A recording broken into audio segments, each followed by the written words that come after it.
اور کچھ لوگوں کا اسلام قبول، اطاعت قبول، ایمان کی نفی مطلق.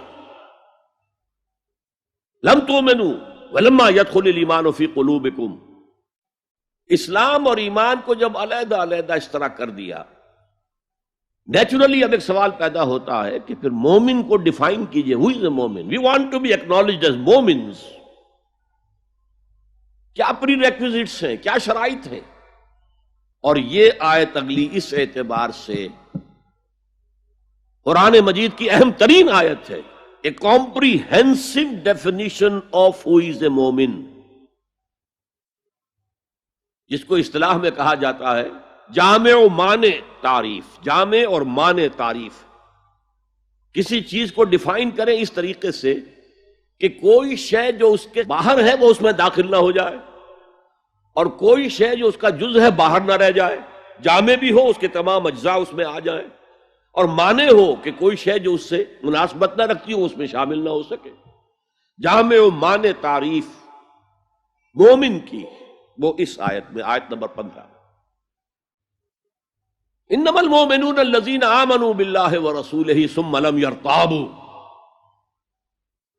اب یہاں بھی وہ اسلوب حصر ہے انما، اور حصر کا مفہوم میں کئی دفعہ سمجھا چکا ہوں کہ آپ کہیں کہ زید عالم ہے، اس سے دوسروں کے علم کی نفی نہیں ہوئی، اور بھی ہو سکتے ہیں. زید ہی عالم ہے تو دوسروں کی نفی ہو گئی کہ اس مجمع میں صرف ایک عالم ہے اور وہ زید ہے، باقی کوئی عالم نہیں. اسے حصر کہتے ہیں. تو میں نے چونکہ کہا ہے کہ most comprehensive definition of who is a مومن، اس کا آغاز بھی حصر سے ہے، اس کا اختتام بھی حصر پر ہے. انما کلمہ حصر ہے، اور آخر میں اولئک ھم الصادقون، وہ بھی اسلوب حصر ہے. انما المؤمنون الذین آمنوا باللہ ورسولہ ثم لم یرتابوا. مومن تو صرف وہ ہے جو ایمان لائے اللہ پر اور اس کے رسول پر، پھر شک میں ہرگز نہیں پڑے. یہ پھر لم آ گیا، یہاں مرتابو نہیں آیا، لم یرتابو، ہرگز شک میں نہیں پڑے. یہ واحد مقام قرآن کا جہاں پر کہ یہ لفظ اضافی طور پر آیا ہے ایمان کے بعد. ثم لم یرتابو، یرتابو بنا ریب سے، شک. الف لام میم ذالک الکتاب لا ریب فیہ. ارتابا یرتابو، شک میں پڑ جانا.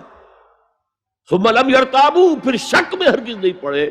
ان کا دل ایمان پر یقین کے ساتھ معمور ہو گیا.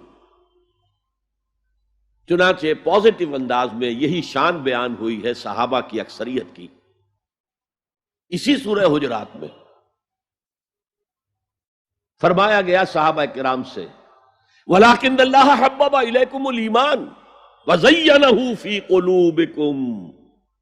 اللہ نے تو تمہارے نزدیک ایمان کو محبوب بنا دیا ہے اور تمہارے دلوں میں کھما دیا ہے. مزین کر دیا تمہارے دلوں کو ایمان سے، منور کر دیا تمہارے دلوں کو ایمان سے. تو یہاں فرمایا انما المؤمنون الذین آمنوا باللہ ورسولہ ثم لم یرتابوا، اضافی شرط. وجاہدوا باموالہم وانفسہم فی سبیل اللہ، اور جہاد کیا انہوں نے اپنے مالوں کے ساتھ اور جانوں کے ساتھ اللہ کی راہ میں. یہ دوسری شرط لازم. تو یا جہاد کے بغیر کوئی ایمان نہیں. یہ جامع و معنی تعریف ہے. اولئک ھم الصادقون، صرف یہ لوگ سچے ہیں. یہ اگر دعویٰ کریں آمنا تو ٹھیک ہے، ان کا دعویٰ صحیح ہے، درست ہے، لیکن یہ دو پری ریکوزٹس پورے کرنے ہوں گے. اب اس کو میں سمجھانے کے لیے کہا کرتا ہوں کہ دیکھیے یہ 5 ارکان تو اسلام کے ہو گئے، کلمہ شہادت، نماز، روزہ، حج، زکوٰۃ. اس میں جب حقیقی ایمان دلوں میں اتر جائے گا تو ایک تو رکن یہاں اضافی ہو جائے گا، یقین قلب. صرف گواہی نہیں، صرف وربل اٹیسٹیشن نہیں، یقین قلب بھی. اور دوسرا عمل میں آ جائے گا جہاد فی سبیل اللہ. وہ 5 ارکان قائم رہیں گے. اسلام عام ہے، ایمان خاص ہے، تو اسلام کے 5 ارکان تو ہیں موجود، وہ تو شامل رہیں گے. اگرچہ ظاہر بات ہے جب دل میں یقین پیدا ہو جائے گا تو اب نماز کی شان کچھ اور ہوگی. ایک ہے چھدا اتارا جا رہا ہے، بس نماز ایک فقہی جو ہے وہ ہم نے ادا کر دی ہے، جس کو کہا گیا ہے کہ جیسے مرغا ٹھونگے مارتا ہے ایسے سجدے کیے ہیں اور گئے۔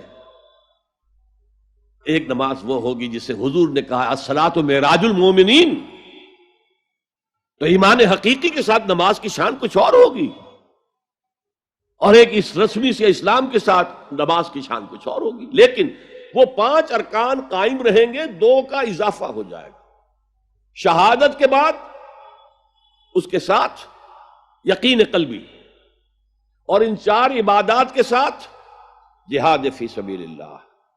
یہ جو رے آف لائٹ کا جو اسپیکٹرم بنتا ہے اسے پرزم میں سے جب گزارے تو 7 روشنیاں نظر آتی ہیں۔ وہ تو نظر آتی ہے، 2 اور بھی ہیں جو نظر نہیں آتی، الٹرا وائلٹ، انفرا ریڈ۔ یہ الٹرا وائلٹ ہے اور یہ انفرا ریڈ ہے، جہاد والی، جس میں جانیں دینی پڑتی ہے، خون کا معاملہ بھی آتا ہے۔ یہ گویا کہ حقیقی ایمان کے 7 ارکان ہو جائیں گے، 5 جمع 2، تب وہ شخص مومن کہلانے کا مستحق ہوگا۔